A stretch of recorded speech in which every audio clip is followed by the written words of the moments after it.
bienvenue à la taverne de Lug. Nouvel épisode, c'est vrai que comme j'étais en vacances, etc., donc j'ai pris un peu de temps libre, etc. Écoutez, je vous remercie déjà peut-être de venir et de poser vos commentaires. Nous allons parler aujourd'hui d'un épisode de What If, l'épisode 7, concernant Thor. Cet épisode m'a particulièrement énervé, déçu, désappointé, etc., etc. Voire même déçu. Je vais vous expliquer en fait pourquoi, à mon avis, comment cet épisode de What If, l'épisode 7 donc, a tué ce héros, a tué son aura. Comment tuer un héros comme Thor? Vous regardez cet épisode, vous aurez toute la solution. C'est un épisode qui crache sur Thor, sa genèse et son parcours.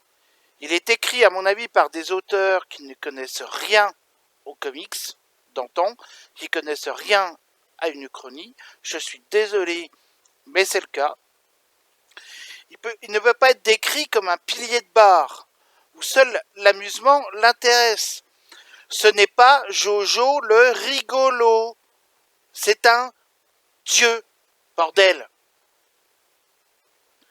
Ce What If décrédibilise ce héros et le tue.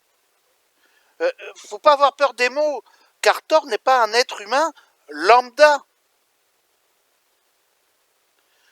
Et ne peut donc se conduire ainsi. Qu'il ait un frère ou pas, c'est un dieu donc, dont le père est Odin, le père de tous les dieux. Dans les comics, il faut bien se rendre compte, même enfant, il a un caractère aventureux, impétueux et noble. Ça, c'est sa psychologie enfantine. Vous voyez ? Loki est une épine à son pied, c'est vrai. Et ourdit des plans contre lui, c'est vrai aussi. Mais son absence n'est pas suffisante pour qu'il change radicalement d'attitude. Thor, qu'il ait un frère ou pas, a maintes fois risqué de déclencher des conflits ou s'est aventuré dans des contrées dangereuses à cause de sa trop bonne opinion de lui-même. Vous voyez qu'il ne peut pas être Jojo le rigolo. C'est justement pour cette raison que Thor a été exilé sur Terre, parce que son père Odin voulait lui enseigner l'humilité. Et pas parce qu'il picolait avec ses copains.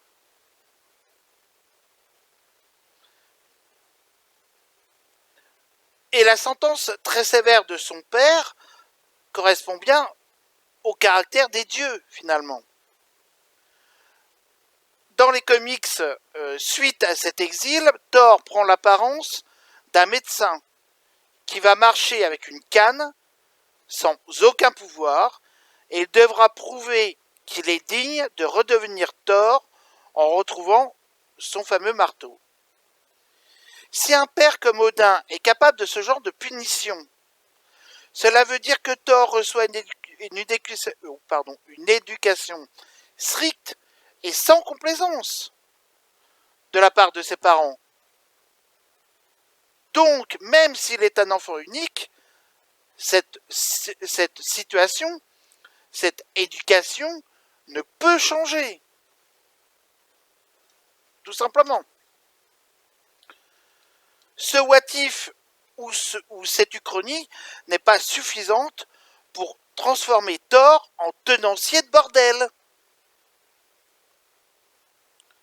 Ce n'est pas logique au niveau psychologique et contredit tout son passé et sa vie. Il aurait fallu, encore à la rigueur, alors à ce compte-là, si on va là-dedans, il aurait fallu un drame beaucoup plus important, beaucoup plus impactants pour bouleverser ainsi sa psychologie, pour briser sa psychologie, pour transformer ce Dieu en amuseur cosmique. Vous voyez ce que je veux dire? C'est par exemple, un what if, ça pourrait être, et si s'il avait été orphelin? Voilà. Ou s'il avait vu je fais référence peut-être à Batman, mais s'il avait vu ses parents se faire assassiner. Là, d'accord. Là, d'accord. Mais qu'on soit un enfant unique, ou avec un frère ou une sœur détestable, ça suffit, c'est pas suffisant pour impacter complètement une psychologie. Je fais peut-être de la psychologie de comptoir, mais c'est pas suffisant. Et d'ailleurs, on peut pas transformer une légende en une soirée de beuverie. Ça me paraît, mais vraiment, c'est détestable. Ouais, moi j'ai trouvé ça détestable. Et d'ailleurs, pour vous dire qu'en fait, que les gens qui ont écrit, les auteurs, entre guillemets, qui ont écrit cet épisode-là, ne connaissaient rien. Bah oui. Puisque là, ce what if dit bien, et si Thor n'avait pas eu de frère, en gros. Donc ça l'impacte lui-même. Si on veut aller jusque-là. J'ai pas envie d'y aller, mais on y va. On va aller dans le marais. Et dans la fange plutôt, parce que là vraiment, j'ai regardé l'épisode, j'étais outré quoi. Parce que c'est ça Thor, hein. Vous voyez, c'est ça Thor. Hein. C'est quelqu'un de combattant, il a toujours été combattant, et c'est pas l'absence d'un être qui va faire de lui quelqu'un de. Je vous raconterai un jour hein, cet épisode-là. Vous voyez, c'est le spécial Strange numéro 27. Donc lui, c'est le monolithe vivant. Il y a Spider-Man et Thor. Ouais. Bref, petit aparté. Oui, ce que je voulais dire. Oui, donc cela n'est pas suffisant déjà, comme une chronique, comme what if. Ça peut peut-être l'impacter, mais ça peut pas l'impacter autant que ça. Parce que là, c'est vraiment, que je disais, hein, c'est Jojo le rigolo. Hein. Oula, ok, t'as sa maman, etc. Enfin, je les ai tous trouvés bêtes. Bêtes et vraiment sans aucune personnalité, là, pour le coup. Et donc, voilà, je reprends le fil. Et si, allez, admettons, on se roule dans la fange, qu'ont bien voulu nous servir ces auteurs, admettons qu'effectivement, ça allait changer à ce point-là. Je ne crois pas une seconde, ça vous l'avez compris. Mais à ce compte-là, ça ne peut pas, par contre, impacter les autres qu'on voit dans le what if. Ça ne peut pas impacter Loki, qui fait partie des gens des glaces. Ça ne peut pas l'impacter, lui. Ça ne peut pas impacter, je crois qu'on voit Drax, ça ne peut pas les impacter. Et ça ne peut pas impacter surtout Surtur,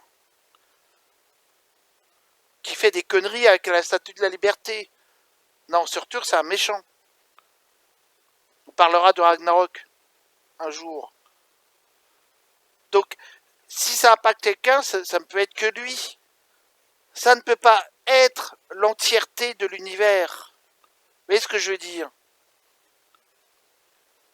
J'ai un frère, une sœur. Si je n'avais pas eu de frère et de sœur, ça n'impacte que moi-même et à la rigueur mes parents. Mais ça ne peut pas impacter mes amis, etc. Et les personnes que je côtoie, personnes extérieures. Vous voyez ce que je veux dire? C'est pas suffisant. On peut.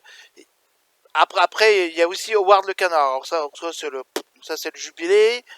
Après, dans la chambre d'hôtel, c'est le jubilé. Non, mais c'est voilà. Donc bref, ce que je veux dire par là, c'est que c'est écrit par des branquignoles Pour moi, ça. Alors, déjà, What If, j'étais pas bof, quoi. Surtout que, en fait, à chaque fois, ça s'arrête. À un moment crucial, moi, j'aurais bien aimé savoir la suite. Dans les vrais What If, on connaît hein, la suite. Hein. C'est pas comme ça, on s'arrête. Bah tiens, on n'a plus rien à dire. On arrête l'épisode. C'est facile, hein. C'est facile, hein.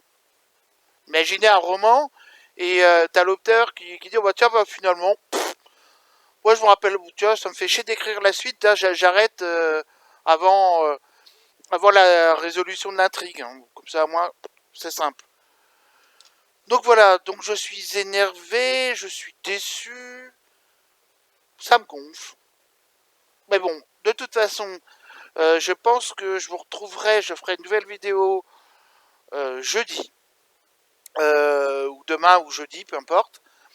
Je vais vous raconter la censure française, l'autocensure, etc., qu'ont subi justement bah, les éditeurs Lug, qui ont édité Spécial Strange, Strange, Spécial Origine Strange, Nova, Titan, Speeday, et j'en passe. Voilà, bah écoutez, en tout cas, je vous remercie. Je sais pas ce que vous en pensez. Je vais arrêter la vidéo parce que je vois que ça commence à grésiller au niveau de l'image.